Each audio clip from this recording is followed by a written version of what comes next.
Oke, kita mulai ya. Ya, Assalamualaikum warahmatullahi wabarakatuh. Waalaikumsalam warahmatullahi Waalaikumsalam wabarakatuh. warahmatullahi wabarakatuh. Salam sejahtera untuk kita semua. Om Swastiastu, Namo Buddhaya, salam kebajikan. Senang sekali saya, Pramudia Lambang, bertemu lagi di webinar OMG, obrolan malam Jumat. Ini juga untuk Coach Andri juga. Obrolan malam Jumat itu kerjasama antara Himpunan Pengusaha Laundry Indonesia, Jawa Timur, bekerjasama dengan Universitas PGRI Kanjuruhan Malang. Jadi sudah hampir 2 bulan ini kami HIPLI Jawa Timur bekerjasama dengan Universitas PGRI Kanjuruhan Malang mengadakan webinar gratis yang tujuannya untuk memberikan edukasi, memberikan pencerahan khususnya bagi para entrepreneur. Entrepreneur di sini dari semua bidang usaha, coach ya, dari mulai kuliner, mungkin laundry atau mungkin yang lain. Kami berkomitmen untuk memberikan obat pintar bagi kita semua. Pada malam hari ini 28 Oktober bertepatan dengan Hari Sumpah Pemuda, ya, kita belajar tentang keuangan yang disampaikan oleh Coach Andri Harjono. Beliau adalah Bendara Umum Himpunan Pengusaha Laundry Indonesia Pusat dan kebetulan juga financial planner, perencana keuangan. Itu perkenalan dari saya untuk pemateri hari ini. Mungkin ada tambahan lagi, Coach Andri? Nggak ada, udahlah. Begitu aja. Ya, jadi tema webinar kali ini yaitu tips mengatur keuangan bisnis sukses di masa pandemi. Jadi memang di masa-masa seperti ini banyak pengusaha kita tuh agak kebingungan, Coach. Cara mengatur keuangan, entah itu keuangan bisnis atau keuangan pribadi. Kalau menurut Coach Andri itu bagaimana? Cara mengaturnya itu bagaimana? Ya, Semoga, Coach. benar. Masa pandemi ini kalau menurut saya saat yang tepat buat kita untuk belajar. Dulu-dulunya kalau nggak ada kendala, kita bilangnya kendala lah ya, pandemi ini. Kendala terutama buat para pelaku ekonomi, pelaku bisnis gitu ya. Kendala besar sekali bagaimana mempertahankan bisnisnya segala macam lah. Ini satu pembelajaran yang langka. Pandemi nggak terjadi setiap tahun gitu ya. Alhamdulillah kita diberi kesempatan untuk belajar dengan adanya pandemi. Ya, kami para perencana keuangan selalu dari zaman dulu selalu berupaya untuk mengajarkan, mengedukasi gitu ya, untuk setiap personal, setiap keluarga, setiap bisnis itu punya yang namanya dana darurat. Zaman dulu, sebelum ada pandemi, sebelum ada apa, nggak ada yang mau percaya. Ngapain duit saya kumpulin buat dana darurat gitu ya. Ya mendingan tak puter langsung buat bisnis gitu. Lumayan buat kulaan lagi gitulah ya. Orang-orang kan banyak yang dalam tanda kutip agak menyepelekan gitu. Dana darurat. Padahal sebenarnya dana darurat ini bukan sesuatu yang omong kosong gitu, karena sudah terbukti di negara-negara maju itu menjadi satu instrumen, satu alat yang sangat powerful, terutama di masa-masa sulit, termasuk seperti pandemi saat ini. Gitu. Jadi sebenarnya tips besarnya adalah bagaimana kita mengelola keuangan sehingga bisa menyisihkan sejumlah dana ke dalam dana darurat. Dana darurat itu apa sih? Gitu. Dana darurat kalau melihat dari namanya aja, dana yang darurat, dana yang hanya boleh digunakan untuk keperluan darurat.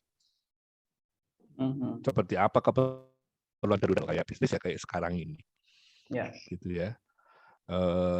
Ini salah satu contohnya lah ya. Gitu. Atau ini contoh yang gede banget.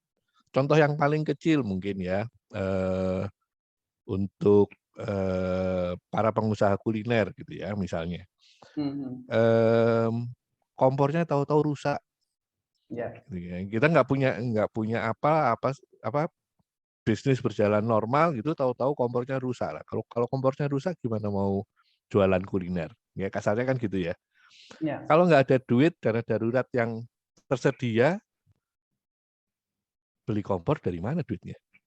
Maksud pakai duit modal gitu ya, duit yang jatahnya untuk beli bahan, maksud dipakai buat beli kompor, nah besok nggak bisa beli bahan. Punya kompor tapi nggak punya bahan juga percuma gitu kan. Gitu. Jadi sebenarnya dana darurat ini secara praktek dan secara aplikasi sangat tepat untuk dimiliki oleh semua orang, nggak cuman pengusaha, nggak cuman orang pribadi, nggak cuman keluarga gitu ya, tapi semua orang, semua bidang itu membutuhkan yang namanya dana darurat. Gitu. Jadi gedenya sih gitu Mas Pram ya. Kalau tadi menjawab pertanyaannya Mas Pram, gimana caranya menyiasati gitu. Jadi kalau orang yang dari zaman dulu sudah punya dana darurat, sekarang saatnya memanfaatkan dana darurat. Kalau bisa pada saat pertama, kalau teman-teman saya dulu kan ngobrolnya gini ya, di awal-awal pandemi, itu istilahnya mantap gitu kalau teman-teman bilang. Mangan tabungan. Tabungannya malah dimakan sedikit-sedikit gitu kan. Mau nggak mau gitu, penghasilannya berkurang kok. Kita semua pasti kena dampak lah pada saat pandemi ya. Ada yang sampai 80% turunnya gitu ya, ada yang mungkin bahkan ya nggak sampai 100% lah ya, nggak sampai 0 bener gitu ya, tapi sangat tertatih-tatih. Nah kalau sebulan turun 80%, masih tetap harus gaji karyawan lah, apalah segala macam, mau seberapa kuat bisa bertahan untuk bulan-bulan berikutnya gitu. Jadi kalau Mas ada dana darurat, ini bisa dipakai untuk membiayai operasional, biar operasional tetap jalan, gitu ya. Di samping mau nggak mau kita semua juga harus berhemat. Gitu. Ya, tadi saya sempat kelupaan. Jadi untuk susunan webinar kali ini, Coach, jadi memang perkenalan tadi sudah saya lakukan. Kemudian pemaparan materi. Kemudian nanti, Coach, ada beberapa teman-teman kita yang mau mengikuti Zoom UMKM Expo.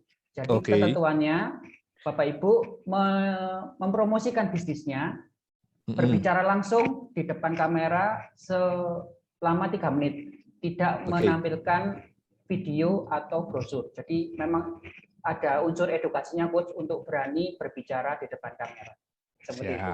Nah, jadi nanti setelah Zoom UMKM Expo, kemudian penutup bersama, yaitu say goodbye. Seperti itu. Ya. Saya lanjutkan, Coach. Monggo. Untuk dana darurat itu macam-macamnya apa saja? Apakah hanya pandemi saja? Apakah karena pas kita sakit? Kemudian besarannya tuh seperti apa? Berapa persen untuk menyisihkan dananya itu? Ya. Penting nih. Dana darurat itu cuma satu, ya. Tapi daruratnya itu bisa macam-macam. Ya, darurat yang kecil, darurat yang besar, kayak tadi contohnya kompornya rusak, itu kan mungkin tergolong kecil gitu ya. Atau mungkin yang teman-teman pebisnis yang sangat tergantung sama dunia digital gitu, HP-nya error gitu kan. Nah kalau HP-nya error, nggak bisa terima pesanan lewat aplikasi, kan gitu-gitu kan, itu menjadi satu darurat gitu ya, mau nggak mau kita harus beli handphonenya gitu ya. Dan itu biasanya dananya nggak kecil yang dibutuhkan gitu. Sehingga melanjutkan menjawab pertanyaan berikutnya adalah berapa sih nilainya gitu ya. Jadi kalau nilai itu sebenarnya relatif, kita nggak pernah tahu butuhnya berapa gitu ya. Daruratnya segede apa kita juga nggak bisa tahu, gitu ya, nggak bisa memperkirakan. Tapi dengan pertimbangan bahwa dana darurat ini adalah duit berhenti, ya, di lain pihak ada kesempatan untuk mengembangkan duit ini, maka dana darurat yang biasanya kita dalam tanda kutip wajibkan itu minimal 3 kali biaya operasional. Dan dana darurat ini harus berupa cash ya. Itu 3 kali biaya operasional.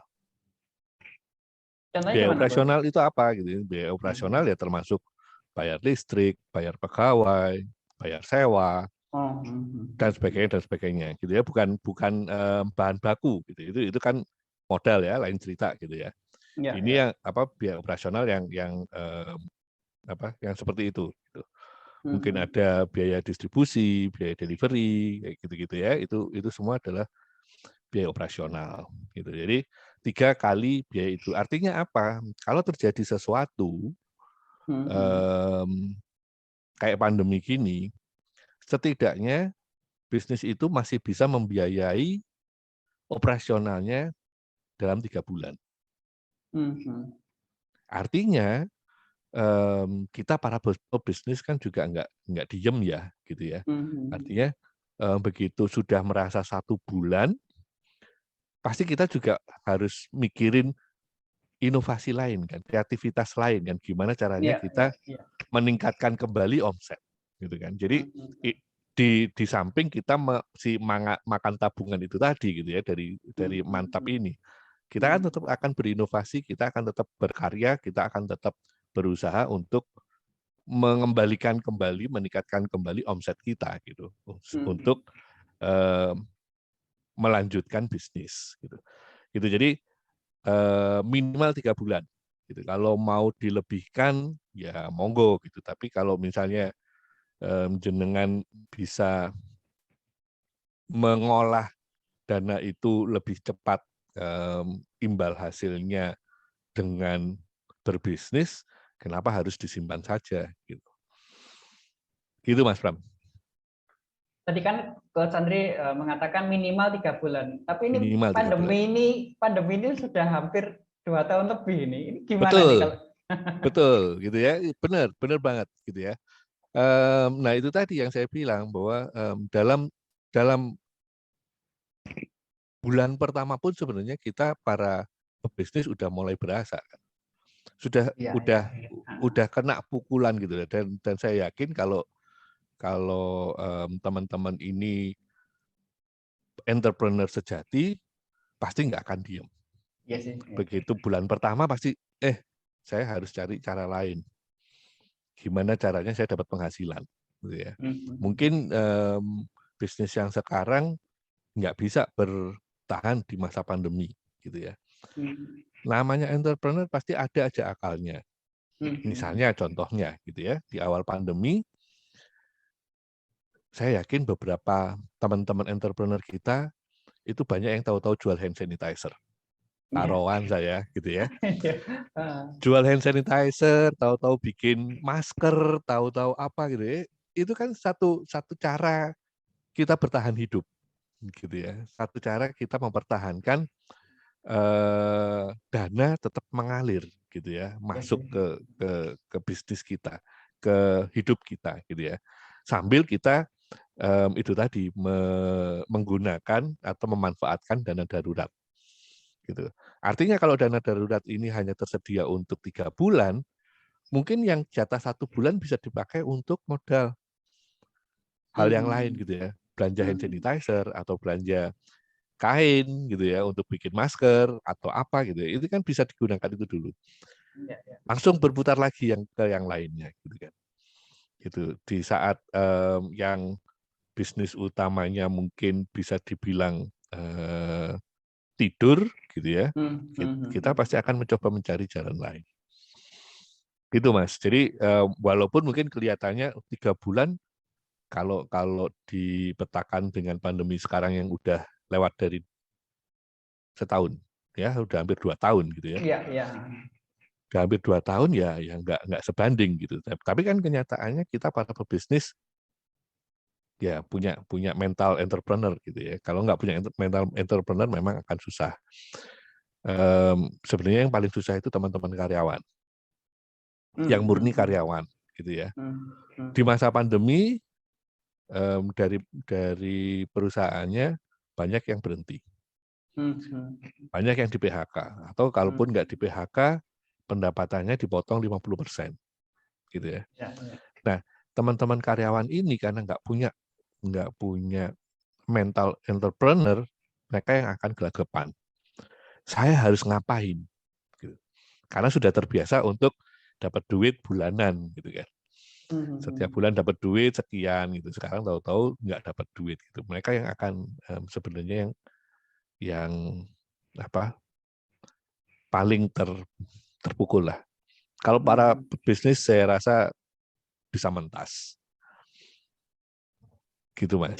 Jadi memang di masa pandemi ini ide-idenya keluar ya. Jadi ide-idenya keluar, kepepet ya. soalnya, Mas.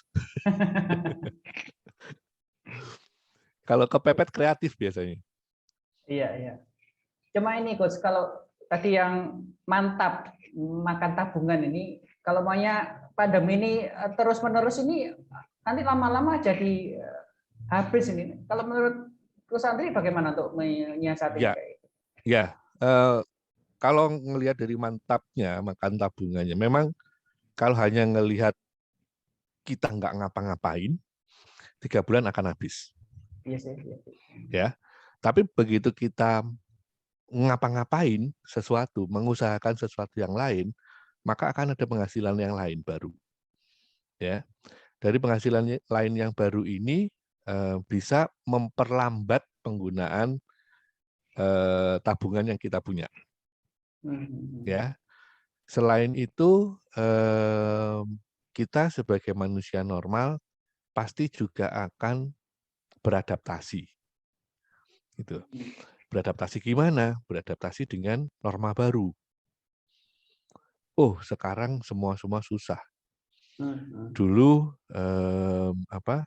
penghasilan saya 100, sekarang penghasilan saya tinggal 60. Gimana caranya tetap hidup? Ya. Nah, kemarin bisa makan fried chicken seminggu 3 kali, ya mungkin itu dikurangin, gitu ya, seminggu sekali, gitu ya. Mengurangi atau sedikit menurunkan gaya hidup lah, gitu ya. Untuk yang sangat terdampak, teman-teman yang sangat terdampak, gitu. Dan ini akan menjadi norma baru. Begitu norma baru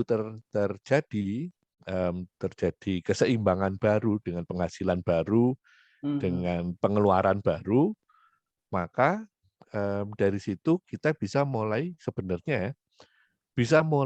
membangun kembali dana darurat. Iya, iya. Gitu ya. Karena yang kemarin 100 habis 80, sekarang 60 ya habis 50 lah, gitu. Kasarnya gitu ya. Karena kan kita harapannya kan begitu. Kita akan menyesuaikan ke sesuatu yang baru. Kalau kita cuman duduk diem, oh ya sudah, saya alhamdulillah masih ada tabungan, jadi saya makan, ya habis, Mas. Gitu. Dan itu bukan mental entrepreneur gitu kalau menurut saya. Gitu. Nah, teman-teman di sini pasti nggak akan hanya duduk diam lah. Iya. Gitu. Gitu ya. Jadi begitu sudah terbentuk satu keseimbangan baru, jangan lupa untuk membentuk kembali si dana darurat. Cuma tadi gini Coach, tadi Coach Andri mengatakan memang ini juga merubah gaya hidup yang dulu pandemi itu makan fried chicken seminggu 3 kali, kemudian sekarang menjadi sekali atau bahkan mungkin ngerem sedikit. Nah, ini cara merubah gaya hidup ini yang susah ini. Kalau menurut Coach Andri gimana ini? Ya, nah ini sebenarnya kan kembali ke masalah pengeluaran kita itu untuk apa, gitu ya. belanja kita itu untuk apa? Untuk konsumtif atau untuk hidup, gitu ya. Kalau teman-teman saya bilang konsumtif atau produktif lah, gitu ya. Kalau mau bahasanya sama, gitu ya, konsumtif atau produktif. Nah, teman-teman saya bilang untuk membedakannya gimana, gitu. Gimana kita bisa tahu bahwa saya mengeluarkan uang ini untuk sesuatu yang konsumtif, gitu. Sedangkan bagaimana saya juga bisa tahu pengeluaran saya adalah produktif. Kalau teman-teman saya bilang pengeluaran produktif itu adalah pengeluaran yang kalau tidak kita keluarkan, kita mati. Kalau pengeluaran yang konsumtif itu adalah pengeluaran yang kalau kita tidak keluarkan, gengsi kita turun. Contohnya fried chicken itu tadi, gitu ya. Fried chicken. Ya. Kalau kita semua butuh makan, gitu ya. Kita semua butuh makan. Cuman kan sekarang pertanyaannya, makan fried chicken atau makan ayam goreng? Sama loh ya, bentuknya sama, gitu ya, bahannya sama dan sebagainya. Kalau yang namanya ayam goreng itu harganya cuma 15.000, termasuk nasi, termasuk sayur, gitu ya. Nah kalau fried chicken itu bisa sampai 30.000 kalau mau pakai nasi, gitu kan. Nah ini kan perbandingannya jelas, gitu ya. Nah kalau kita cuma dalam tanda kutip butuh makan, gitu, ya makan yang ayam aja kan boleh, ayam goreng. Kan tetap kenyang, gitu ya. Tetap kebutuhan gizinya tetap terpenuhi, gitu. Dengan harga yang, atau misalnya contoh yang lebih lanjutnya, kopi, gitu ya. Kopi ngudek sendiri, kopi yang nongkrong-nongkrong di yang gambarnya perempuan gondrong ijo-ijo itu, ngudek sendiri mungkin bahannya nggak sampai 3.000 gitu ya. Kalau kita mau bikin kopi hitam gitu ya, nggak sampai 3.000 mungkin ya sekali bikin kopi gitu kalau kita ngomong bahannya. Nah begitu kita belanja di tempat yang ijo-ijo itu 50.000 Mas, sak cangkir kecil gitu ya, sak blek itu udah habis gitu. Nggak jadi apa-apa gitu. Nah yang kayak gini-gini yang mungkin bisa, ini hal-hal semacam ini yang mungkin bisa ditinjau ulang gitu ya kalau di dalam keadaan-keadaan yang seperti ini gitu. Gitu Mas. Oke Bapak Ibu, kalau ada pertanyaan mungkin langsung ditulis di kolom chat. Kita lanjutkan Gus. Yuk. Ya. Apakah di masa pandemi ini apakah perlu kita menyusun kayak tadi saya teringat tiba-tiba kompornya rusak, ternyata tiba-tiba mesinnya rusak. Apakah perlu menghitung biaya penyusutan, Gus? Ya, gini ya, kalau kita mau udah rapi, memang seharusnya kita bisa membedakan antara yang namanya omset,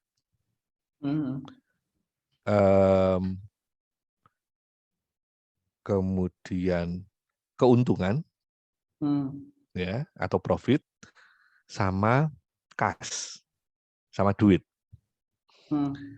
Ini 3 hal yang berbeda, gitu ya. Ini 3 hal yang berbeda. Omset itu dari omset sebanyak itu dalam 1 hari atau 1 bulan, itu masih harus dikeluarkan banyak hal, termasuk untuk beli bahan baru, gitu ya, untuk besok, gitu ya, untuk bisnis besok, buka bisnis besok, gitu ya. Kalau kita contohkan ayam goreng, gitu ya, jual ayam goreng, jadi termasuk beli ayamnya, termasuk beli minyak, kayak gitu-gitu, itu kan tetap harus dikeluarkan lagi, gitu ya, dari omset, karena omset adalah penjualan sebenarnya, gitu ya. Dikurangin itu, kemudian dikurangin biaya karyawan, dikurangin bayar sewa, beli LPG dan sebagainya gitu ya. Itu omset gitu ya. Duitnya gede banget kalau ngelihat omset, duitnya gede gitu ya. Jadi kalau kita nggak bisa membedakan antara ketiga ini, mungkin bisa keblinger gitu ya. Omset saya 100.000, dapat setiap tutup warung dapat ada duit 100.000 gitu ya.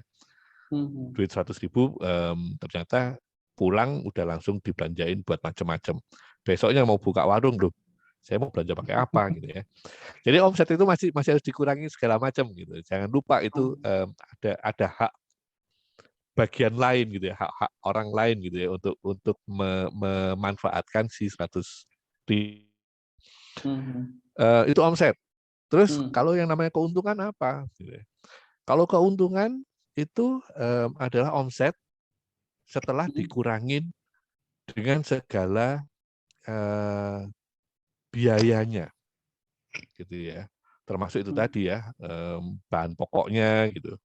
Kemudian dikurangin sama gaji lah, apalah segala macam gitu ya, pengeluaran segala macam. Tapi jangan lupa yang namanya biaya itu enggak semuanya berbentuk cash. Maksud saya gini, kan tadi contohnya per hari ya. Per hari kita terima omset 100.000. Ya. Dari omset 100.000 ini biaya harian yang kita kelihatan keluar duit itu kan paling cuma buat belanja. Buat mungkin beli gas gitu ya. Ya, yang hal-hal yang kecil-kecil gitu ya. Tapi ada biaya-biaya yang mungkin keluarnya bulanan. Kayak misalnya gaji pegawai. Ya, itu kan kita nggak keluar duitnya, masih belum keluar duitnya. Gitu ya. Secara uang masih ada di dalam si 100.000. Gitu ya. Sehingga pada saat menghitung keuntungan harusnya hal-hal semacam ini sudah dikeluarkan. Kalau Bapak Ibu teman-teman di sini sudah punya pembukuan sistem pembukuan akuntansi yang baik dan benar, itu bisa dicatat gitu ya, pakai apalah gitu ya, secara sistem bisa langsung dihitung gitu. Tapi kalau misalnya mau pakai yang gampang-gampangan, ada cara yang kalau menurut saya cukup bisa dipraktekkan gitu ya. Pakai celengan atau pakai kaleng atau pakai amplop gitu ya. Loh gimana maksudnya? Maksudnya gini.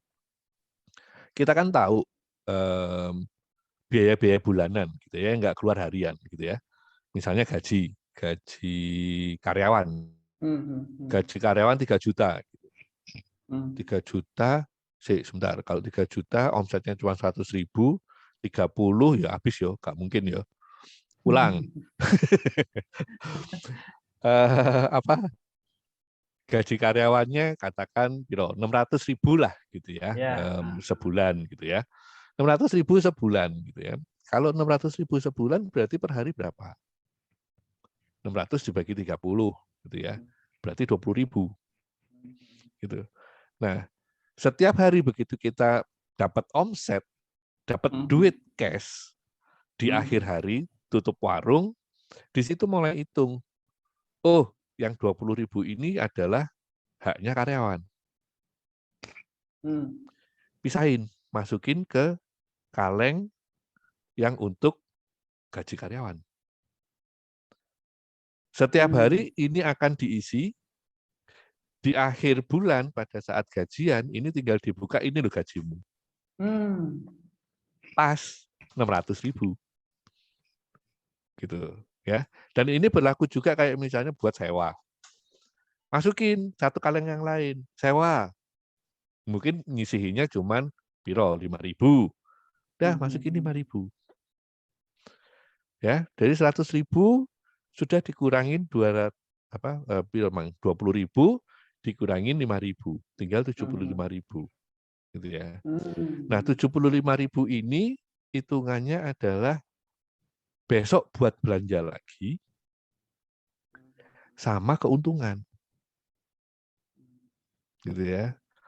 Kalau tadi pagi kita buka warung dengan belanja 50.000, maka yang 50.000 dari duit lebih dari yang 75 itu adalah untuk belanja besok senilai 50.000.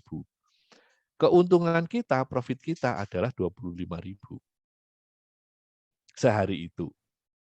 Gitu ya cara secara praktek ya, tanpa harus nyatet bimet gitu ya, pembukuan yang akuntansi segala macam yang mungkin teman-teman di sini juga awam gitu terhadap pembukuan gitu. Ini cara yang mungkin bisa diterapkan gitu ya. Udah masukin aja celengan atau amplop atau apalah gitu ya. Pokoknya sudah dipisahkan gitu. Dan ini sangat bermanfaat gitu ya.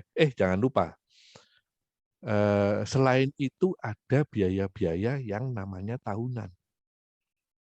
Nah, apa biaya tahunan? THR ya. THR, Mas. Ya. Itu paling utama. Teman-teman di sini mestinya ingat awal pertama kali kita diumumkan pandemi itu bulan April kalau nggak salah ya, tahun lalu. Bulan April tahun lalu. Bulan Mei-nya udah puasa. Ya, jadi April tahun lalu begitu pandemi, omset turun, Mei sudah puasa, Juni sudah harus bayar THR.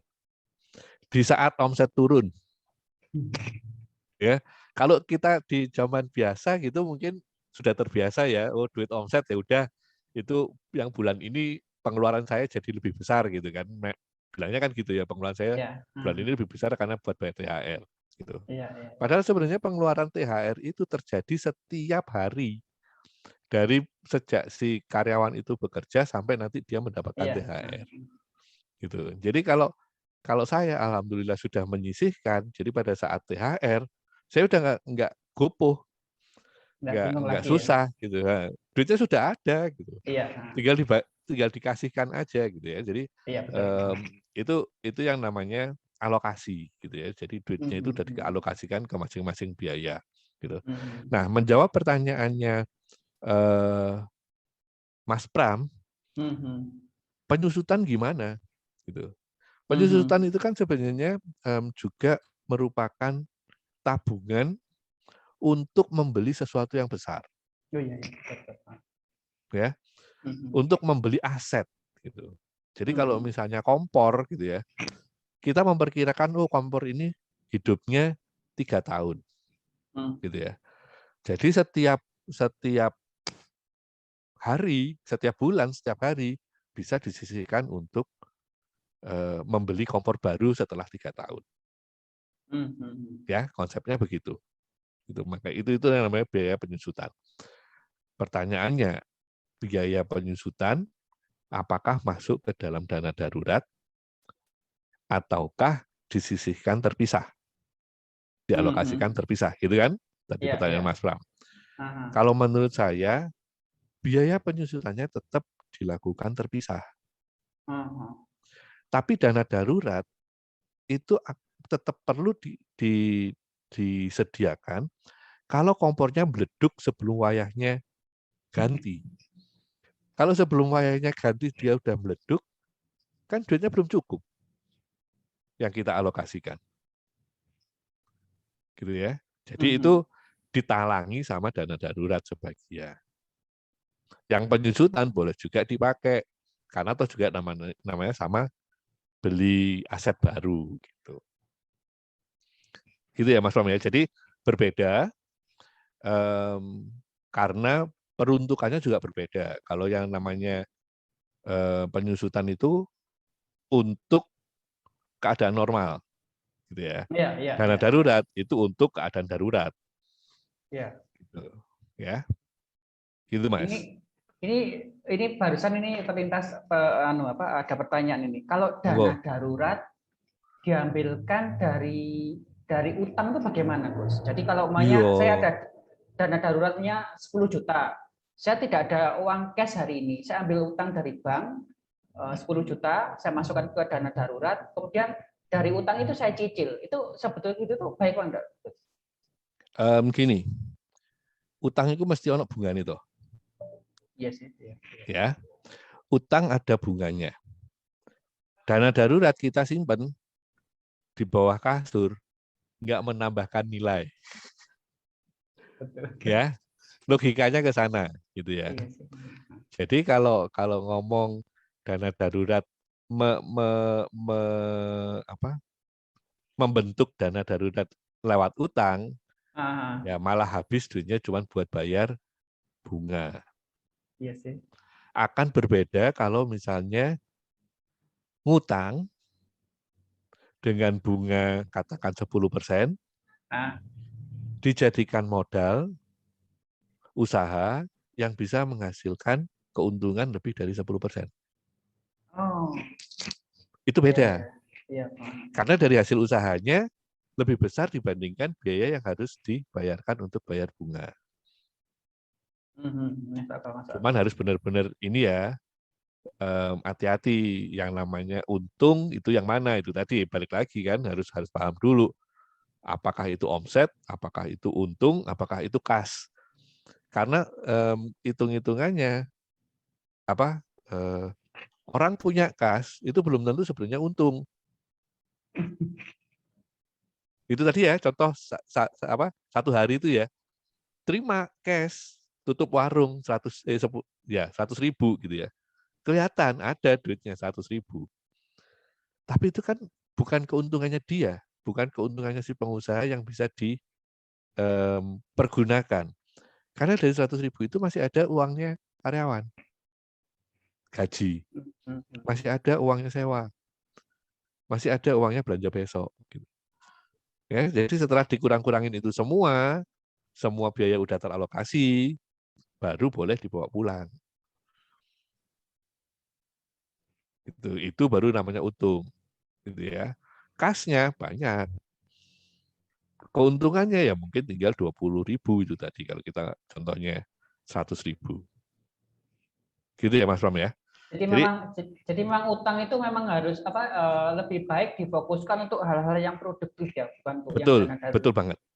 Betul banget gitu ya. Jadi kalau ya intinya gitu ya, kalau kita ngutang ada biaya tambahan, biaya bunga.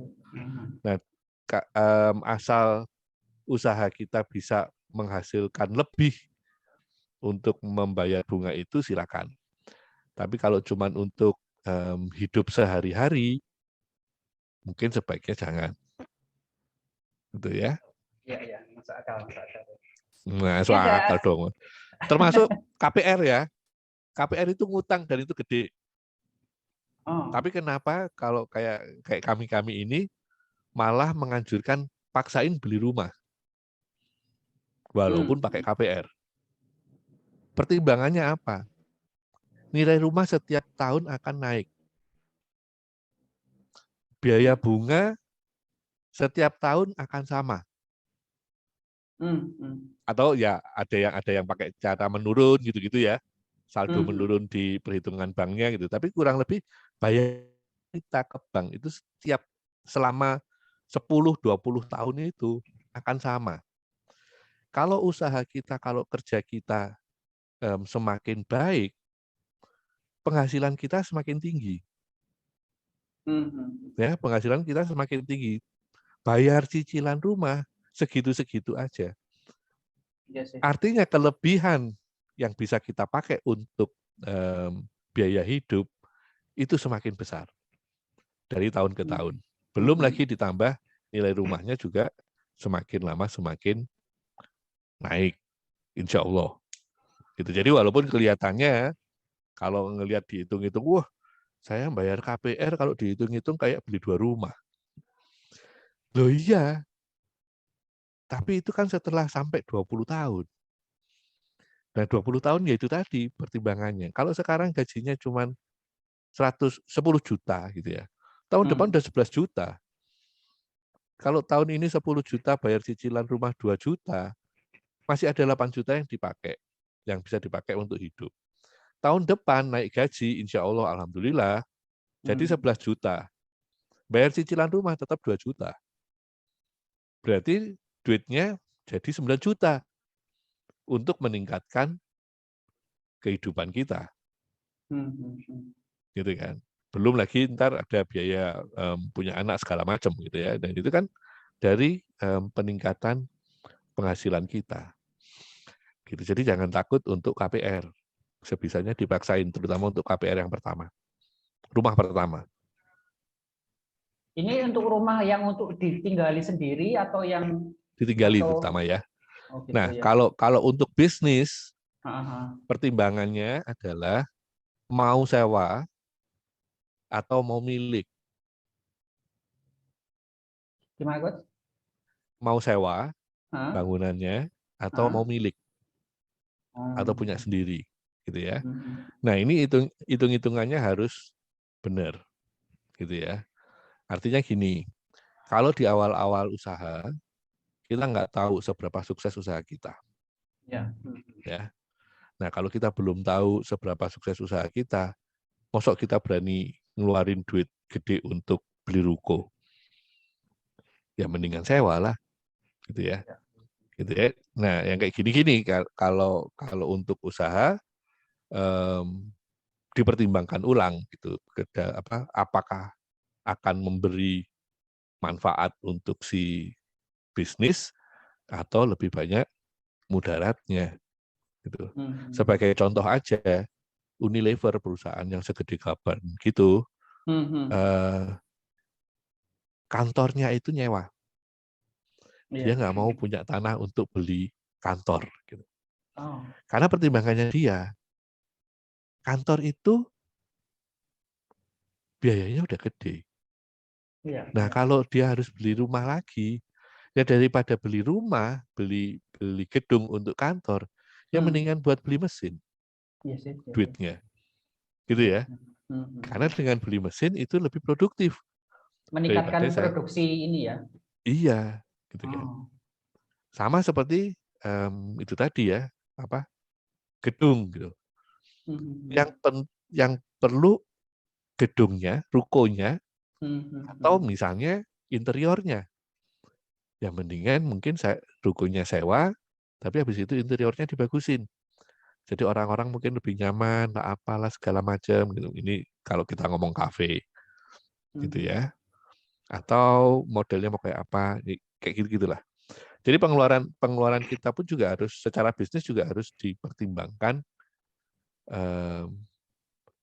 dampaknya untuk bisnis itu apa.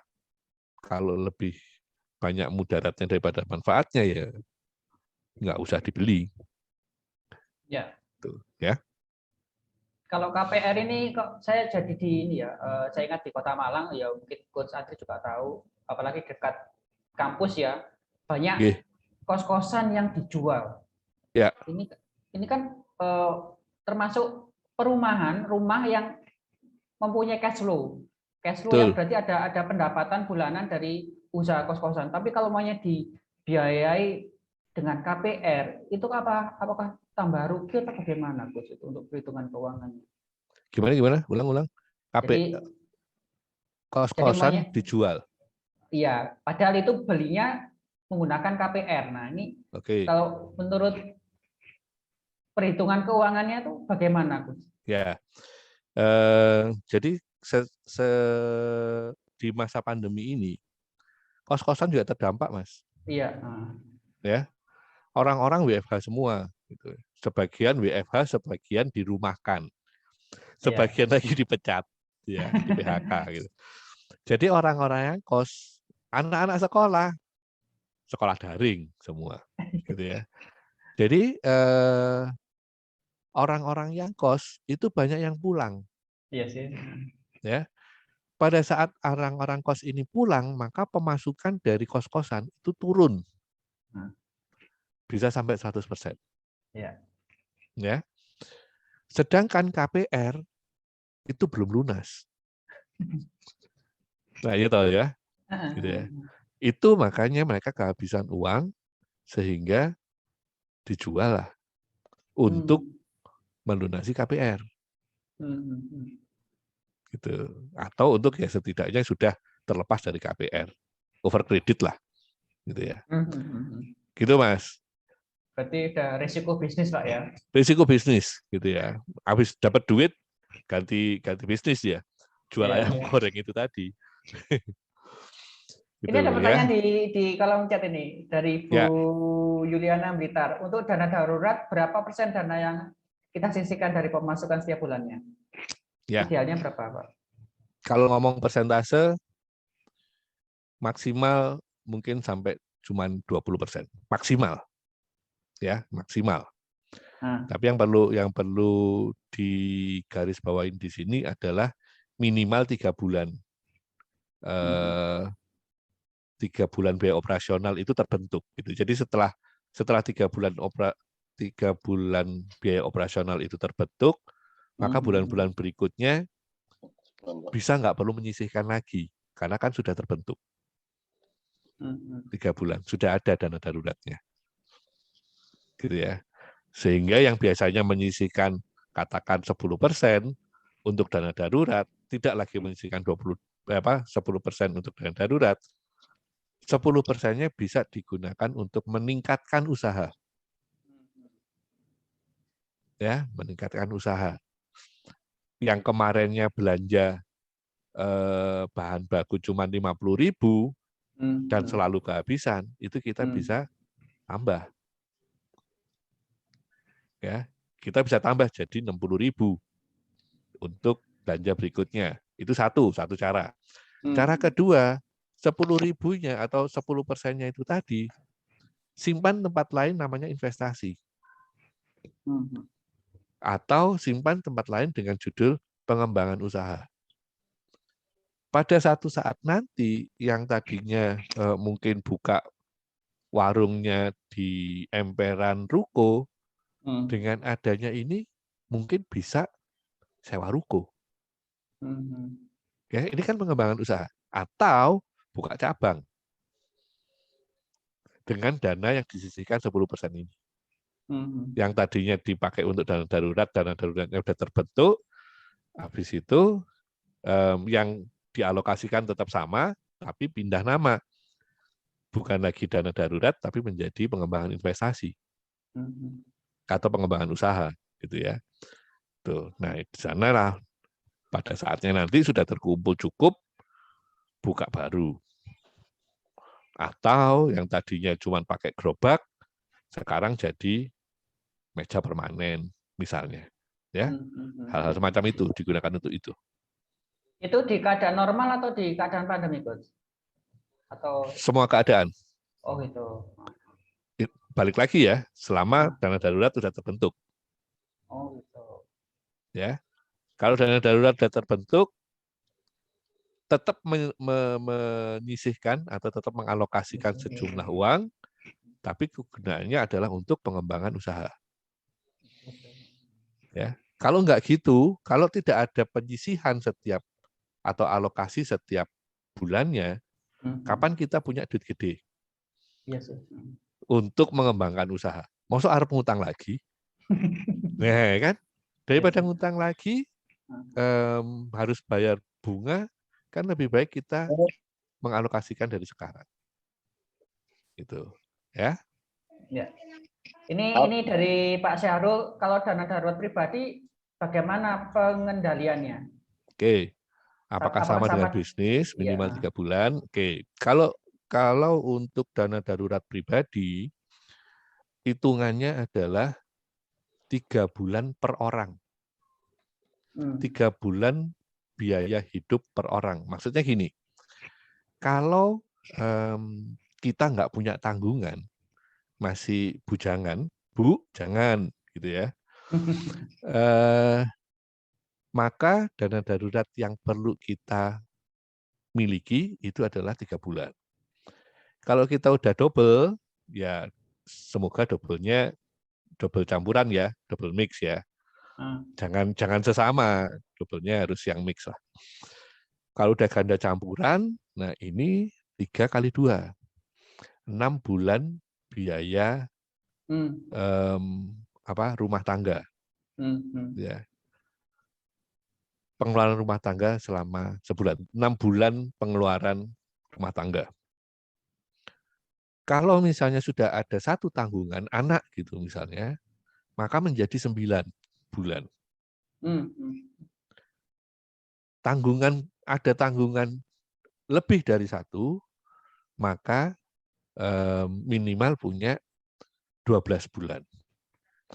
Tapi dari yang 3 bulan, 6 bulan, 9 bulan, 12 bulan ini, kami menganjurkannya hanya 3 bulan yang berbentuk duit cash. Duit yang bisa diambil kapanpun, dimanapun. Gitu ya. Selebihnya itu bisa disimpan di tempat lain yang pengambilannya mungkin butuh sedikit waktu. Gitu ya. Misalnya disimpan di dalam bentuk emas.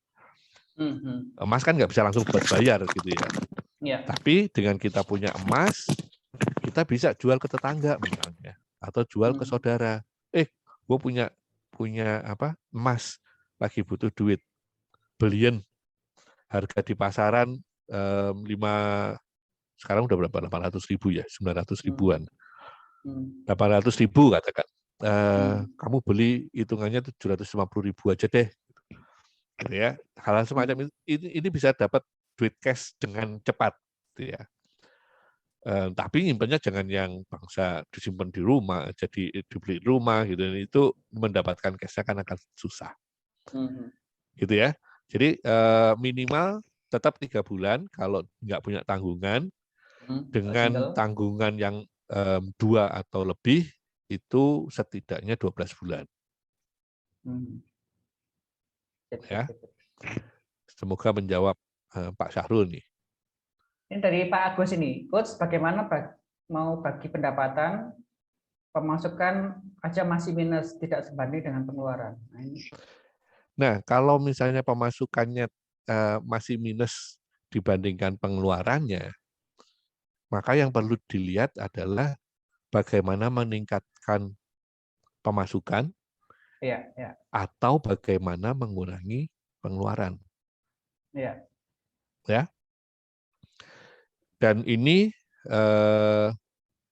teman-teman coach bisnis yang akan lebih tepat untuk menjelaskan bagaimananya gitu ya. Saya lebih ke mengelola keuangannya gitu. Kalau udah ada uangnya gimana mengelolanya gitu ya. Tapi setidaknya begitu. Jadi kalau misalnya hitung-hitungannya pemasukannya lebih rendah dibandingkan pengeluaran, maka perlu ditinjau ulang kalau menurut saya. Ya. Perlu ditinjau ulang. 1, bagaimana meningkatkan pemasukannya. 2, bagaimana mengurangi pengeluaran. 3, apakah nggak salah bisnis? Ya. Karena bisa aja kita menjalankan satu bisnis dengan cara yang salah. Sehingga penghasilannya tidak sesuai dengan pengeluaran. Gitu ya. Kebayang ya? Gitu. Mas Pram sekarang bisnis laundry. Gitu ya. Udah paham caranya bikin laundry kayak apa gitu ya. Menjalankan laundry seperti apa itu udah paham gitu ya. Tapi kalau Mas Pram masuknya ke dunia kuliner, belum karuan bisa jalan kan, Mas? Ya. Gitu ya. Ya. Artinya gitu ya, mungkin di tahap-tahap awal akan banyak belajar. Belajar lagi, ulang lagi. Dan di saat tahap-tahap belajar ini mungkin butuh uang belajar sehingga pengeluarannya lebih besar daripada pemasukan. Ya. Dengan demikian kami kalau mengelola keuangannya adalah pada saat membuka bisnis jangan menggunakan semua modal yang kita punya.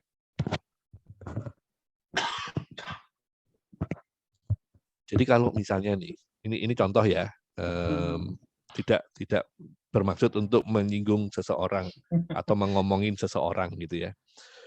Misalnya kita, alhamdulillah dapat pesangon gitu ya dari kantor gitu. Dapat pesangon dari kantor, kata kantor, ya kamu masuk pensiun dini ya. Ini saya kasih pesangon 500 juta. Gitu ya. Nah, dari uang 500 juta itu kalau kita mau masuk ke dunia usaha, sebaiknya tidak menggunakan uang 500 juta itu seluruhnya. Ya. Sebisanya itu cuman dipakai 10%-nya. Dari mana hitung-hitungannya 10%? Itu ada hitungannya. Termasuk di dalamnya adalah dari yang 90% itu sebagian harus diperlakukan sebagai dana darurat. Karena kita nggak tahu kita akan seberapa lama nggak punya bisnis, ya. Gitu. Jadi sebisanya cuma 10% yang dipakai untuk memulai usaha. Gitu ya. Sebisanya. Kenapa kok 10%?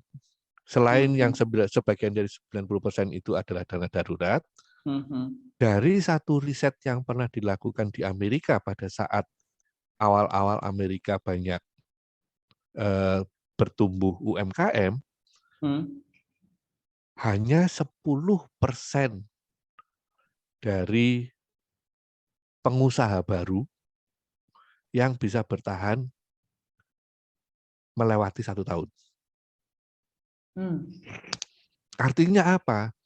Artinya kalau kita sekarang menggunakan uang 10%, 90% kemungkinan gagal.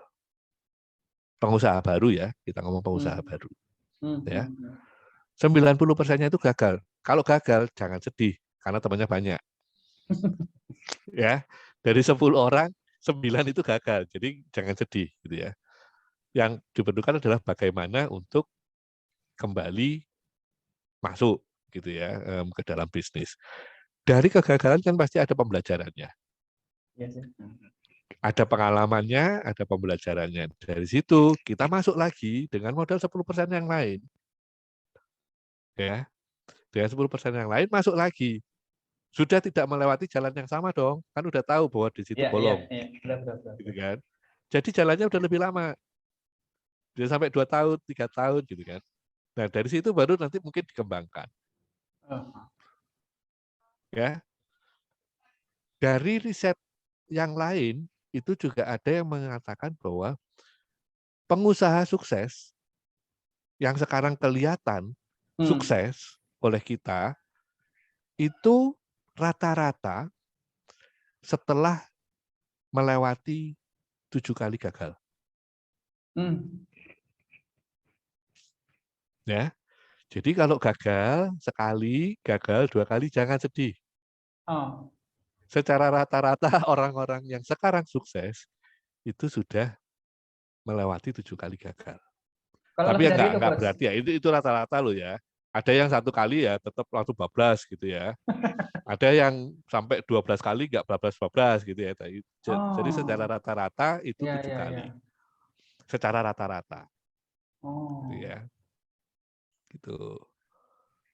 Jadi ya itu tadi ya, kembali lagi bahwa ini bukan untuk mengecilkan hati para entrepreneur, tapi ini malah seharusnya menjadi satu motivasi gitu ya. Artinya sebagai seorang entrepreneur yang sejati harus siap dengan kegagalan. Iya sih. Ya. Kalau bahasa kerennya itu kan prepare for the best, ready for the worst. Mempersiapkan untuk sesuatu yang terbaik, tapi harus siap keadaan yang terburuk. Itu salah satu quotes yang biasanya dipakai sama pengusaha, entrepreneur gitu ya. Gitu. Tadi Jadi Coach Pak Adi, Agus, ya gimana jadi Coach? ya itu tadi, jadi tolong Pak Agus dilihat lagi bisnisnya gitu ya. Bisa aja banyak hal mungkin terjadi gitu. Jadi kalau memang Pak Agus kesusahan untuk mencari salahnya di mana, mungkin teman-teman yang lain bisa membantu. Zaman sekarang itu banyak yang namanya coach bisnis gitu ya. Dan banyak yang mereka juga mau membantu teman-teman UMKM gitu ya. Kesalahannya bisa di mana aja, termasuk mungkin harganya kemahalan. termasuk mungkin pasarnya salah, termasuk mungkin rasanya nggak enak atau apalah segala macam gitu ya. Jadi mungkin perlu teman untuk berbagi pikiran gitu ya. Gitu. Gimana Mas Bram? Tadi ada pertanyaan? Tadi yang Coach Andri mengatakan ada salah bisnis. Itu bagaimana cara mendeteksi kalau ini bisnis saya ini salah, bisnis saya ini sudah on the track, itu bagaimana Coach cara mendeteksinya? Apakah ada ukurannya? Cara mendeteksinya adalah kalau bisnisnya salah, ya kayak tadi yang saya bilang ya, salahnya itu bisa macam-macam. Salah yang paling sering terjadi adalah salah pasar. Salah pasar. Maksudnya apa? Kita punya produk, katakan ayam goreng itu tadi ya, fried chicken gitu ya, fried chicken. Kita jualan fried chicken yang harganya jauh lebih murah dibandingkan fried chicken yang ada di mall-mall. Terus kita jualnya di kawasan orang-orang kaya. Nah, kalau di pasar yang kawasan orang-orang kaya, mereka akan memilih fried chicken yang dalam tanda kutip lebih terjamin. Gue mendingan beli di mall, nggak apa-apa lebih mahal. Gue punya duit kok. Gitu. Ya, nah ini salah pasar. Beda kalau misalnya fried chicken ini dijual di kawasan atau di lingkungan yang menengah bawah. Yang itu tadi, ibunya bisa aja bilang ke anaknya, ini sama-sama fried chicken nih, nggak usah ke yang mall, pakai ini aja rasanya juga sama kok, gitu kan. Dengan begitu si ibu-ibu ini bisa menghemat, harganya beda jauh, gitu ya. Hal-hal semacam itu gitu, yang mungkin terkategorikan sebagai salah. Bagaimana mengindikasikannya? Teman-teman pebisnis yang mungkin lebih punya feel ya. Gitu ya. Kalau saya mungkin nggak bisa secara gamblang karena masing-masing tempat berbeda gitu. Gitu. Kayak misalnya kafe gitu ya. Kita kalau misalnya mau buka tempat nongkrong minum kopi, itu kan pilihannya banyak. Mau warung kopi, mau kedai kopi, atau mau kafe. Loh, lain semua toh. Tapi kan intinya sama, jualan kopi. Gitu ya. Pasarnya beda-beda. Kalau misalnya warung kopi, ya mungkin orang-orang yang mencari pokoknya bisa duduk minum kopi. Kopinya yang murah meriah, bisa minum banyak. Tempatnya enak, bisa buat ngobrol gitu kan. Nah, tempatnya enak buat bisa ngobrol, nggak penting pakai AC karena gue mau ngerokok gitu kan. Nah, hal-hal kayak gini kan yang harus dipelajari. Gitu kan. Bagaimana memadukan antara barang yang kita punya dengan kebutuhan pasar gitu ya. Kalau bahasa teori marketingnya itu ada yang namanya 5P, price, place, promotion dan sebagainya gitu ya. Bukan bidang saya, jadi saya tidak terlalu inilah. Tapi teman-teman tahu lah itu kan ya. Ya, itu Mas mungkin yang termasuk salah atau enggak. Ini dari Pak Syahrul ini, Coach bagaimana mengatur keuangan pribadi? Keuangan pribadi, gini, sebelum masuk ke keuangan pribadi, teman-teman di sini perlu tahu atau perlu saya ingatkan bahwa keuangan pribadi itu adalah satu keuangan yang berbeda dengan keuangan bisnis. Ya, maksudnya gini, duit dari bisnis itu enggak semuanya adalah uang pribadi. Ya, duit dari bisnis ya itu tadi ya contohnya. Setiap hari, satu hari dapat 100.000, Tapi 100.000 ini bukan duit kita. Harus dibagi-bagi dulu, harus dialokasikan ke yang berwenang, baru kalau masih ada lebih, itulah baru uang kita. Ya. Jadi harus dipisahkan. Gimana misahinnya? Pisahin dompetnya. Ya.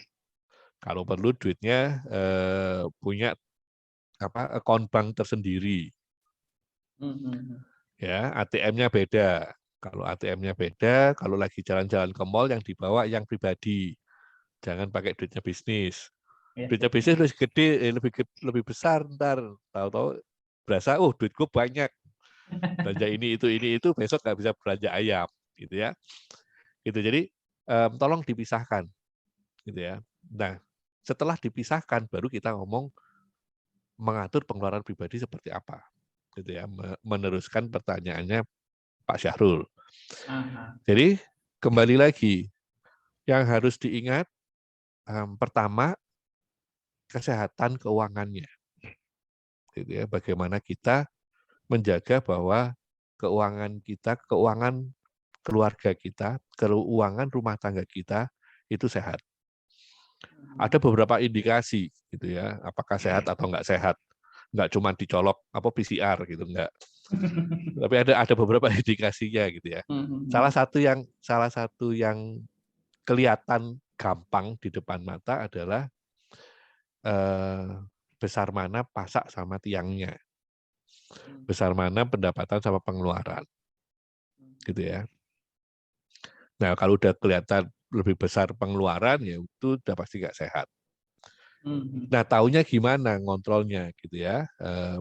Satu yang harus dilakukan kalau kita benar-benar mau mengatur keuangan kita, yang pertama adalah catat dulu. Coba dicatat semua pengeluaran dan semua penghasilan. Catat semua. Itu per hari ya, Pak? Per hari. Nanti setiap 1 bulan dikumpulin. Ini jadi patokan kita, gitu ya. Ya, catat tuh semua. Buat belanja ciki berapa, buat beli beras berapa, buat beli sabun dan teman-temannya berapa, dan sebagainya, dan sebagainya, dan sebagainya. Nah, dari situ kita bisa mengelompokkan, gitu ya. Ini kebutuhan makan, gitu ya, kebutuhan dapur, gitu. Makan berarti sekian juta, gitu ya, atau sekian ratus ribu.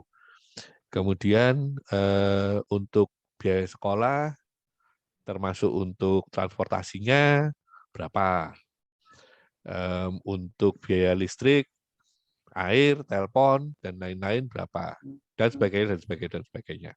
Itu dulu dibikin, ya. Dari itu dibikin, baru dilihat, dijumlahin, ditotalin, dilihat banyakkan mana penghasilan atau pengeluaran. Ya, kalau masih lebih besar penghasilan, alhamdulillah.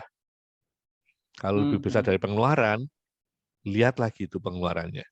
Apa yang gede? Yang besar apa?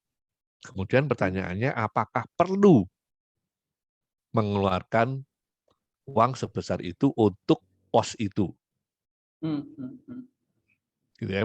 Bisa aja misalnya salah satu posnya dikategorikan sebagai refreshing, gitu ya. Setiap Sabtu Minggu jalan-jalan ke mall atau kemana gitu ya, itu kan keluar duitnya gede tuh. Nah, mungkin dari situ kelihatan, ini ternyata duitnya kegedean. Atau mungkin kalau ada ibu-ibu gitu kan, biaya nyalon gitu kan, beli biaya skincare loh, mahal loh skincare tuh, gitu ya, kayak gitu-gitu, apakah perlu gitu ya, gitu. Jadi dari situ kita bisa metanin mana yang bisa kita keluarkan, mana yang bisa nggak kita belanja, mana yang harus kita belanja, ya. Tuh, jadi nah, kalau misalnya penghasilan lebih besar dari pengeluaran, tapi terus duitnya tetap nggak ada, itu perlu dicek ulang. Yang sering terjadi kalau bahasanya kami-kami ini namanya bocor halus.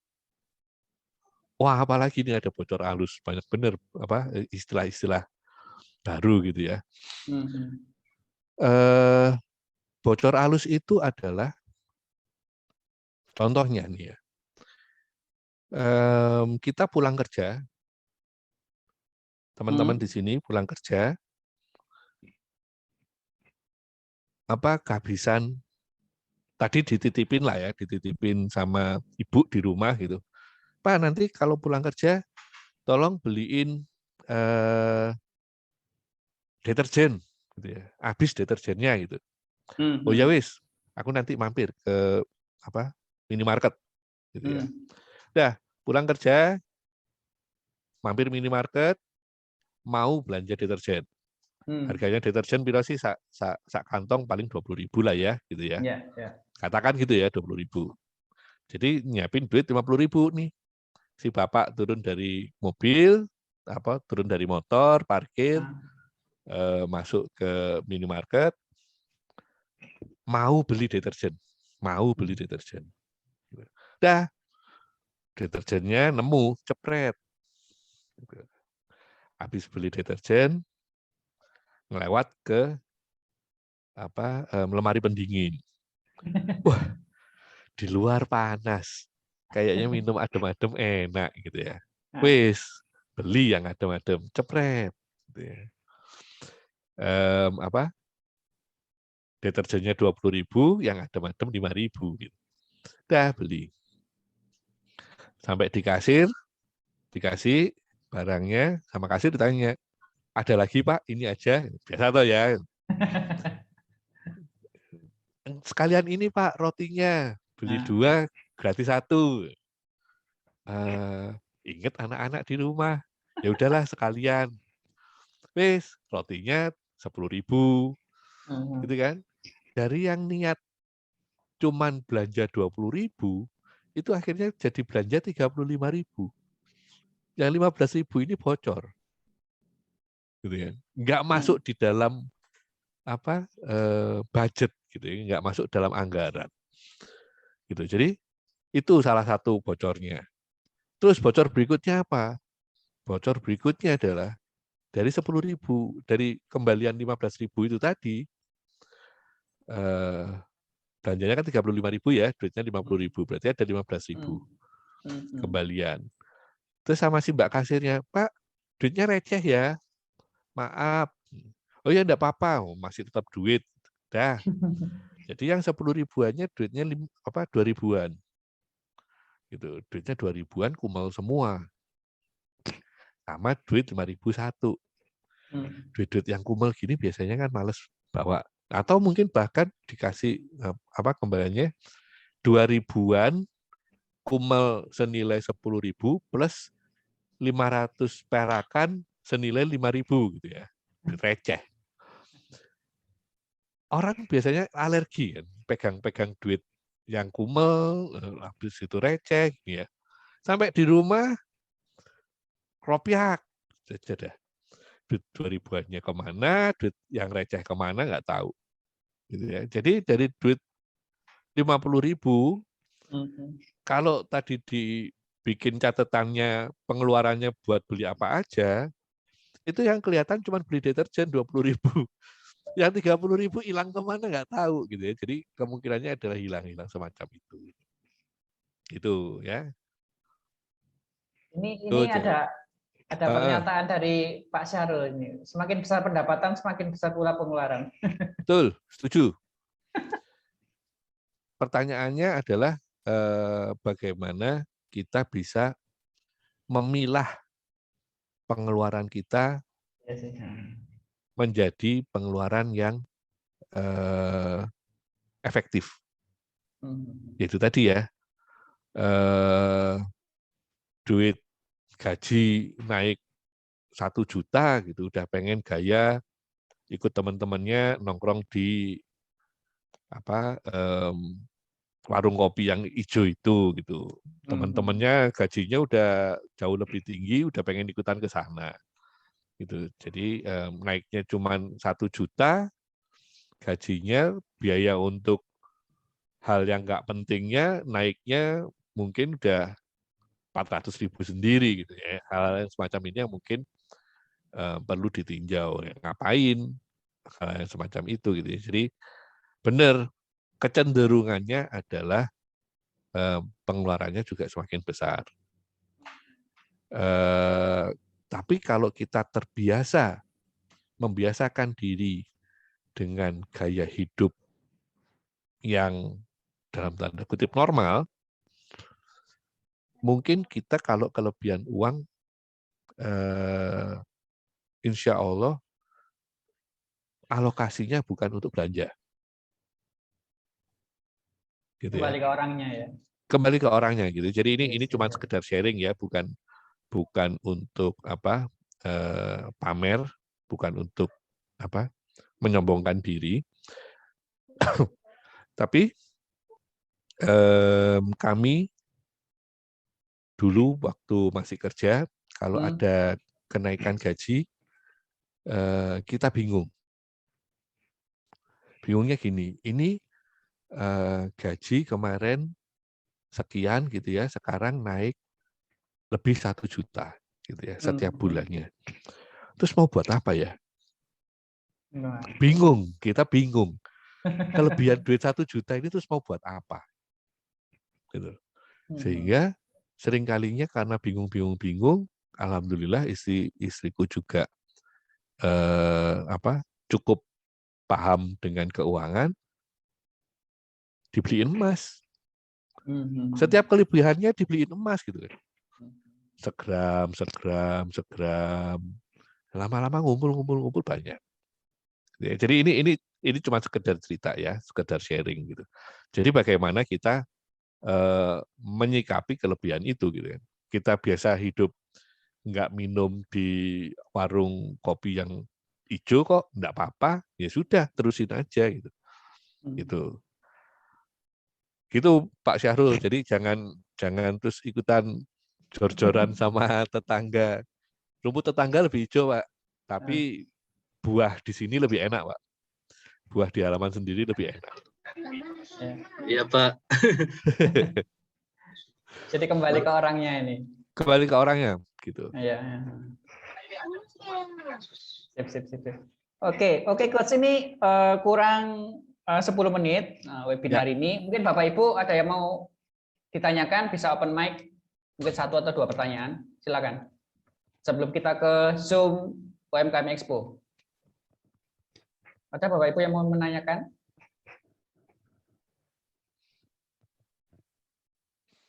Atau tidak ada masalah sama sekali dengan keuangan? Atau terlalu banyak masalah jadi nggak tahu yang ditanyain yang mana.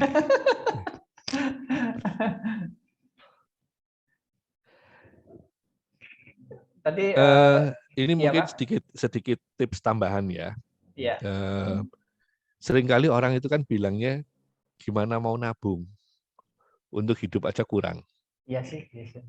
Ya, gitu. Jadi kami menyikapi ini dengan ini masalah mindset. Ya, jadi artinya gini, saya ingat bapak saya dulu pernah ngobrol bercanda dengan saya.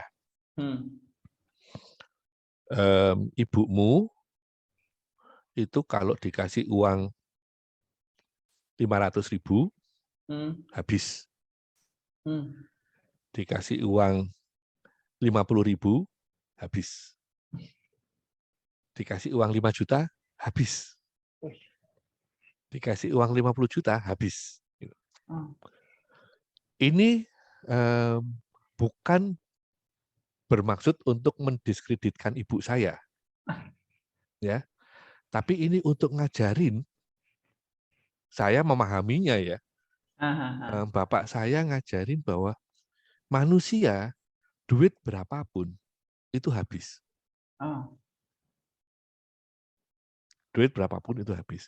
Bahkan teman-teman kalau karyawan ya, biasanya kan gajian, tanggal gajian berapa? Tanggal 25 gitu misalnya ya.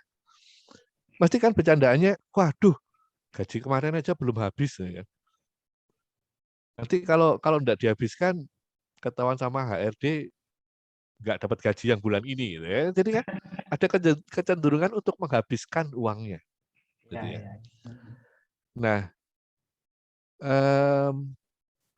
orang nggak bisa menabung itu karena mereka ingat pepatah zaman dulu. Ujar-ujarnya orang tua kita zaman dulu ngomongnya selalu gini, nanti kalau ada sisa, duitnya ditabung ya. Ojo dientek-entek no, jangan dihabis-habiskan. Ya, sisanya nanti ditabung. Gitu ya. Tapi kenyataannya itu tadi, manusia tidak bisa melihat uang nganggur. Mesti dihabiskan. Gitu ya. Nah, terus ngakalinya gimana? Triknya adalah tabung duluan. Iya sih. Sisihin dulu buat nabung gitu ya. Jadi dapat gaji, katakan piro? 10 juta gitu ya. Amin gitu ya. Amin. Dapat 10 juta, ya sudah langsung misalnya 2 jutanya otomatis auto debit pindah ke duit tabungan. Misalnya ya. Sret, tahu-tahu hilang. Sehingga pada saat kita buka ATM kita, ATM yang gaji, oh duit gue 8 juta. Bukan lagi 10 juta. Dari 8 juta itu pasti kita akan berusaha bagaimana caranya habis. Iya. Gitu ya. Kalau kalau pertama kali masuk 10 juta, kita juga akan berusaha bagaimana menghabiskan 10 juta tanpa mikirin, oh gue harus mikirin tabungan. Gitu ya. Jadi itu mindset-nya yang harus dirubah. Prosesnya yang harus dirubah. Jadi gitu ya. tidak boleh menabung dari sisa uang ya berarti ya. Harus Betul, dialokasikan ya. dulu. Iya, jadi menabung jangan dihabiskan, nanti sisanya ditabung. Itu kesalahannya ada 2. Iya sih. Dari kata-kata itu kesalahannya ada 2. Yang pertama, jangan dihabiskan, nanti sisanya ditabung. Berarti nabungnya belakangan. Ya, itu salah. Nabung harus di depan. Selebihnya habiskan. Lah enak, lebih gampang gitu ya. Iya, betul, setuju. Disisihkan dulu, sisa lebihnya dihabiskan. Iya, setuju. Terserah kalau mau masih ada lebih buat bersenang-senang, mau jajan, mau apa ya terserah. Kan toh juga kewajibannya sudah terbayar semua, ya. Kesalahan kedua dari kalimat itu adalah sisanya. Kata-kata sisa itu konotasinya negatif. Sisa itu kesannya udah sesuatu yang nggak perlu dipakai. Yang tinggal dibuang. Iya sih. Bagaimana kita menabung sisa? Gitu ya. Sisa makanan mosok ditabung, Rek. Sisa ya dibuang gitu loh. Iya sih, betul. Ya, jadi kata-kata yang mungkin lebih tepat adalah lebihnya. Bukan sisanya, tapi lebihnya. Ya. Ini cuman masalah apa istilahnya? NSL itu apa? Neuro linguistik NLP gitu ya. Gitu. Ini lebih ke arah sana gitu. Jadi bagaimana kita menggunakan kata-kata yang positif untuk mendapatkan hasil yang lebih positif. Oke. Ini ini penjelasannya ini cukup luar biasa nih dengan pelajaran keuangan hari ini. Semoga Bapak Ibu ada pencerahan bagaimana cara mengatur keuangan. Mungkin Bapak Ibu kita menuju ke sesi berikutnya. Mungkin ada Bapak Ibu yang mau menawarkan bisnisnya. Monggo silahkan open mic, open kamera, berbicara di depan kamera 3 menit. Siapa dulu yang mau mempromosikan? Bu Elijah. Ini peserta paling setia ini. Terima kasih Pak, saya lagi dipanggil Pak ya pertama. Oh iya. Coba yang lain dulu Pak. Saya nomor 2 gitu loh Pak, sekali-sekali. Mungkin Pak Ujang, Bu Yuliana, monggo silakan. Oh menawarkan. Ya, silakan Pak Ujang. Pak Erlambang, saya hanya menyapa itu teman saya baru itu ada Ibu Rusita Susanti, Haja Rusita Susanti. Itu juga pengusaha bakso dari Solo, Karanganyar itu. Oh, selamat bergabung. Selamat bergabung, Bu Rusita Susanti. Mungkin Bu Rusita mau menawarkan bisnisnya, monggo silakan. Memperkenalkan, monggo. Iya, monggo berbicara langsung, open kamera, 3 menit, Bu.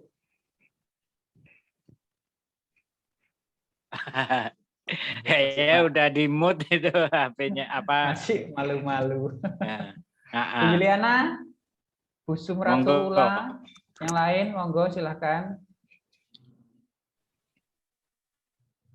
Bu Rusita, nah, silakan Bu. Assalamualaikum. Waalaikumsalam warahmatullahi wabarakatuh. Silakan Bu. Nuwun atas ilmunya. Ya.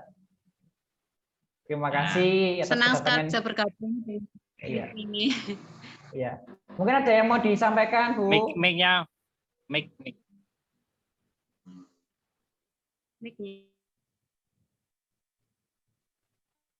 Putus-putus.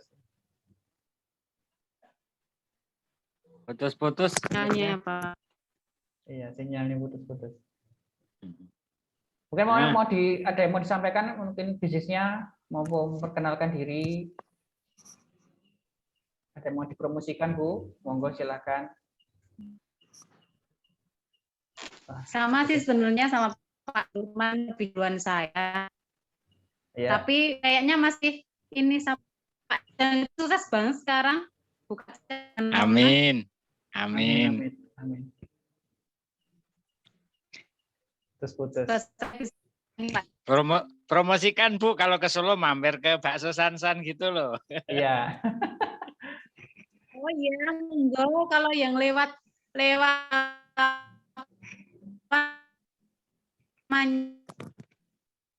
Putus.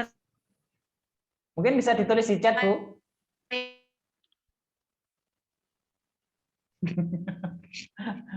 Ya, bentar. Sinyalnya tidak bersahabat. Ada yang mau? Ini putus-putus. Iya. Ditulis di chat aja, Bu, enggak apa-apa. Kalian promosi enggak apa-apa. Ada Termasuk mau... senior saya tuh Pak Lambang, udah duluan di bidang bakso. Wah. Alhamdulillah udah lama bertahan beliau. Iya, ini perlu dicoba ini kalau saya jalan-jalan ke Jawa Tengah. Ya di dekat apa Mbak dekat garasinya Rosalia Indah. Sip. Ya, ini perlu dicoba ini. Putus-putus. Ditulis saja. Ditulis saja. Ditulis saja di chat, Bu Rusita. Monggo dilanjut. Ya. Monggo dilanjut. Mungkin ada yang lain mau mempromosikan bisnisnya, Bu Juliana, Bu Christine, Bu Nila, Pak Sutisna, Bapak atau Bu Wildan. Mau mempromosikan bisnisnya. Oh iya, Bu Elija. Terima kasih Pak Pram. Iya. Ya Pak Pram, saya cuma mau kasih info aja. Ya. Ini saya mau buka kesempatan hanya untuk 5 orang. Pertama yang mau punya usaha atau menambah usahanya tanpa modal. Jadi nggak perlu modal, nanti saya yang modalin. Syaratnya punya rumah pinggir jalan, area masih Jawa Timur. Nanti saya yang suplai bahan bakunya tanpa bayar di muka. Dan nanti saya yang sediain juga untuk perlengkapannya. Jadi tinggal jualan aja Pak Pram. Nah, nanti kalau memang ada yang mau, Bapak Ibu di sini atau tetangganya atau teman-temannya atau siapa saja bisa hubungi saya nanti Pak Pram di WA-nya saya Pak Pram. Di nomor berapa Bu? Disebutkan lagi. Ya, 085 085 103 103 12 12 8001.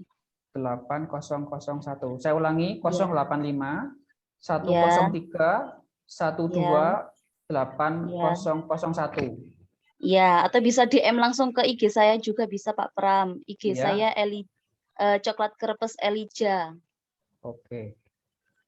Ya, terima kasih Pak Pram. Matur nuwun. Mungkin bisa ditulis di chat ya Bu Elijah ya. Siap. Oke. Ada yang mau mempromosikan lagi bisnisnya? Monggo silakan.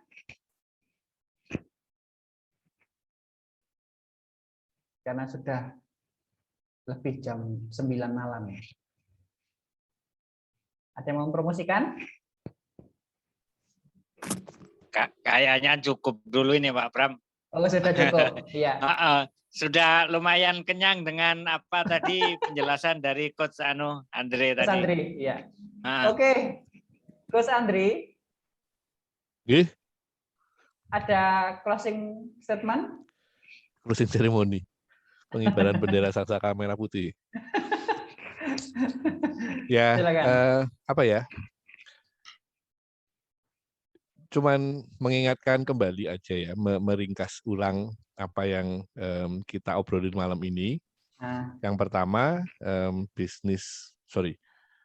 duit bisnis enggak itu beda, gitu ya. Jadi tolong dipisahkan, ya. Kalau punya pencatatan, kalau bisa punya pencatatan, ya alhamdulillah. Tapi kalau enggak, ya secara fisik dipisahin, gitu. Kemudian ada beda antara omset, keuntungan, sama kas, gitu ya. Itu yang mungkin teman-teman juga perlu ingat. Jadi jangan terlena terima omset gitu, karena dari omset itu masih harus dibagi-bagi ke banyak pihak, itu banyak pos. Apalagi ya, oh ya, dana darurat gitu ya, karena kita nggak tahu yang namanya darurat itu bisa terjadi kapanpun, gitu ya, dari hal yang kecil yang murah sampai yang mahal seperti pandemi ini, hitungannya udah mahal banget. Gitu ya. Kalau hal-hal yang kecil, yang murah, ya mungkin cuman HP-nya nggak bisa dipakai, kompornya rusak, atau bahkan level berikutnya kalau teman-teman di laundry itu yang sering terjadi adalah kebakaran. Ya, kalau udah kebakaran ya mau nggak mau entah pindah sewa, beli mesin baru lah, segala macam hal-hal semacam itu perlu dipertimbangkan. Jadi jangan semua gampang mengandalkan utang gitu ya. Kalau kita bisa usaha sendiri, kenapa nggak kita dapat usahakan dari diri sendiri gitu. Itu aja kali ya. Ya. Oke Bapak Ibu, sebelum kita tutup, mungkin kita perlu foto bersama. Monggo Bapak Ibu open kamera sambil mungkin menunjukkan bisnisnya. Mungkin. Waduh. Barang-barang dagangannya seperti ini. Nah, contohnya. Nah. Sabun kodok di sabun kodok. Ada. Kita foto bersama. Saya tunggu Bu Nia, Bu Christine, Bu Sumratul Ula, Pak Sutisna, Pak Wildan, mungkin bisa open kamera. Kita foto sebentar aja. Pak Ujang. Saya lagi di camp ini masalahnya. Jadi background-nya nggak ada ini. Lagi persiapan gerai baru Pak Pram. Mantap. Semoga Christine, sukses Pak Ujang. Bu Nila, amin, Pak amin. Sutisna, Pak Muhammad Tatoni, mungkin bisa open kamera sebentar, kita foto bersama. Sudah? Oke, ya. Saya hitung ya, 1, 2, 3. 1, 2. Oke, ya. Terima kasih Bapak Ibu sudah hadir di webinar kali ini. Semoga materi pada malam hari ini semoga bermanfaat. Terima kasih Coach atas pencerahannya pada hari ini. Sangat. Terima kasih waktunya. Ya, terima kasih. Terima kasih Bapak Ibu. Saya akhiri webinar kali ini. Wassalamualaikum warahmatullahi wabarakatuh. Waalaikumsalam warahmatullahi wabarakatuh. Terima kasih, oh iya, Bapak Coach Ibu. Andri rumahnya di mana ya? Saya di Tangerang, Bu. Oh, Tangerang. Tapi orang Malang. Oh, tapi orang Malang. Iya. Berarti Arema ya, Pak? Arema. Mungkin Ya. kalau mau jadi kemitraan saya. Iya, itu tadi saya mau komentar. Rumahnya harus pinggir jalan. Emang ada rumah tengah jalan, Bu? Semua rumah ya di pinggir jalan loh. Pinggir jalan raya maksud saya, Pak. Oh, Bukan iya, rayanya, iya, Pak ya. iya. Benar-benar, Pak. Nggak apa-apa, Pak. Komentar saja. Matur nuwun, Oke. Pak. Monggo.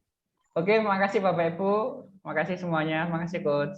Saya izin live ya. Oke, makasih. Yuk, Waalaikumsalam.